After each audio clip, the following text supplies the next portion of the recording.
The conclusion I've come to is that Western democracies, despite being aware of the risk of a pandemic, despite multiple warnings, not just by Bill Gates, but by many, many experts, were woefully unprepared when it came to the reality, by comparison with countries like Taiwan and South Korea in East Asia, which had learnt the lessons of SARS and MERS. So I think the simple answer is not just that we had poor leadership. It's easy to criticize Donald Trump and Boris Johnson, for example, but also that our public health bureaucracies, the experts who really should have seen this coming and prepared better for it, let us down. And I think the fact that Belgium and the UK had very similar experiences gives you a clue that it's not just populist leaders we can blame for what happened, because Belgium did not have a populist leader through this crisis. What we see here is the importance of subsidiarity. European integration should not be European centralization, but all too often that has been the tendency.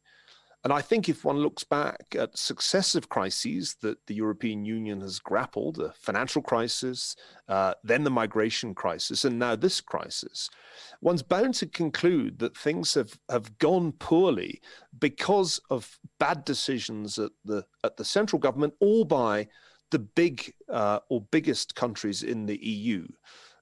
It's not that I'm celebrating Brexit. I still think that ultimately Britain will be the poorer of having left the European Union 10 years from now. But what I do celebrate is the proof that decentralization of decision-making really is preferable. And that's an important lesson for us all to learn from this crisis. It's a reason we shouldn't idolize the Chinese system.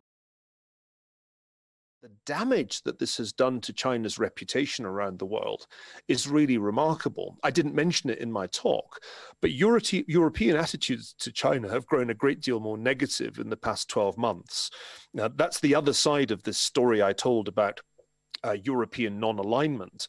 I do think that the generation of political leaders in Europe who wanted a good relationship with China, such as Angela Merkel, will soon be leaving the stage, and their successors will be a good deal more hawkish and skeptical towards China. And so the analogy with Chernobyl is a bit like this.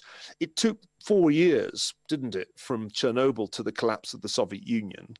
I could imagine in a time frame maybe closer to 10 years, major problems emerging about the stability of China. And that's a black swan that most people don't give any consideration today.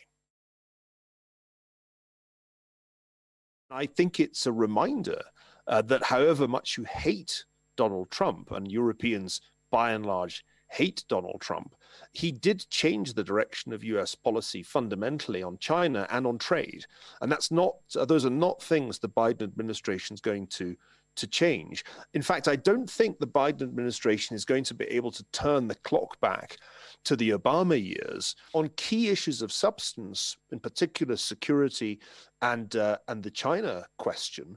I don't think the transatlantic relationship is actually going to get massively better. It'll just be the mood music that improves. And in answer to your final point, what can Europe do about it? My view is that ultimately Europe has no choice.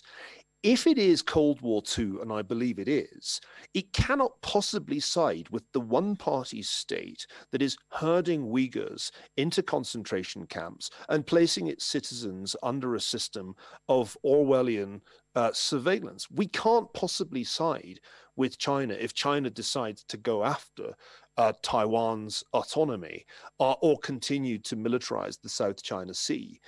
And so this idea of a non-aligned Europe, I think, is an illusion.